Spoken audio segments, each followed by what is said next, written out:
Let's check out itong bagong update pati ano ba nangyari sa sale ng Icons of Thea. Hi guys, I'm John aka Soral. Welcome to your YouTube channel for your NFT Playtoy reviews. Don't forget to like, share, subscribe, and hit that notification bell. Kaya, let's go! Ito guys, no, flex ko lang ang nakuha kong NFT dito sa Icons of Thea. So lahat yan, single digit numbers, diba? So, happy kid ako dito dahil personally gusto ko yung game. At may bagong announcement si Sir Gooey doon sa kanilang Discord community. Ayan, no, thank you so much daw for the amazing reception of Icons Clash kasi magkakaroon na sila ng minigame. At para ikaw ay makapaglaro nitong minigame nito, kailangan mo ng NFT. Yes, no, alam ko, free to play to yung main game nila, pero may mga minigame sila na kailangan mo ng NFT nila para makapaglaro. At hindi lang yon, yung mga lalabas na normal NFTs, unlimited amount yon.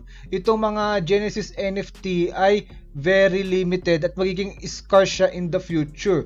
Kasi yung mga hindi mabebenta hanggang February 15 lang yata, I'm not sure, pero may specific time lang po yung pagbebenta nila ng mga Genesis NFT na ito. Ayan, pag naubos na po or natapos na yung kanilang benta ng Genesis sale, susunugin nila yung the rest. So, kaya kayo din, no, kung hindi kayo bibili, okay lang, pero ganito yan eh. Kung hindi siya mauubos, konti lang supply, lamang kami sa mga nakakuha nito. Katulad yan, naka-serial number na single digits tayo. Pag bumili naman kayo, okay lang din kasi nagkakaroon ng liquidity dito sa OpenSea. Kung napansin nyo, volume traded niya 0.01 ETH. This means na may bumili na ng NFT. That is around 1,300. Nabili ko yung pito yung pito na yon at around 2,500. Ngayon yung isa 1,300 yung flooring price niya. Actually, flooring price siya ngayon 0.013 pala, so around 1.7. So kumbaga tumubo na tayo kung ibebenta natin siya. At yung nabenta sa public is around 200 no na Florence. 235 is your number. So way higher nang meron tayo. Kaya happy kid talaga ako. Tapos kung holder kayo nito, ito nabanggit nga na magkakaroon kayo ng special role at nandun yung mga unang balita. So ako, nandito na ako sa kanilang holders launch, nandun yung gameplay, no? Pinakita sa amin ni Sir Gooey kung paano. Kung ikaw ay holder nito tapos wala ka pang access, no? I highly suggest pumunta kayo sa Discord community, punta kayo sa collab land join. So pipindutin itong let's go, tapos mapupunta kayo sa isang site na i-connect nyo yung wallet nyo para doon ma-verify kung ilan ba yung hawak nyong icons or skin. Kasi iba't iba po yung magkakaroon kayo ng role dito.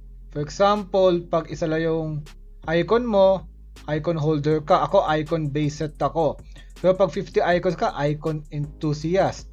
Pag 100 plus, icon collector. So same lang din yan sa skin kung ano yung magiging role mo. Siyempre, iba't iba yung mga perks niyan dito sa Discord community nila. At remember itong mga icons na to, ito yung kanilang utility Magkakaroon kayo ng serial number na maganda, tapos token ID, character ID, then may level and experience or game progression. Tapos may mastery, so magkakaroon ng stars, title and tags. Tapos ito yung gusto ko, yung save games.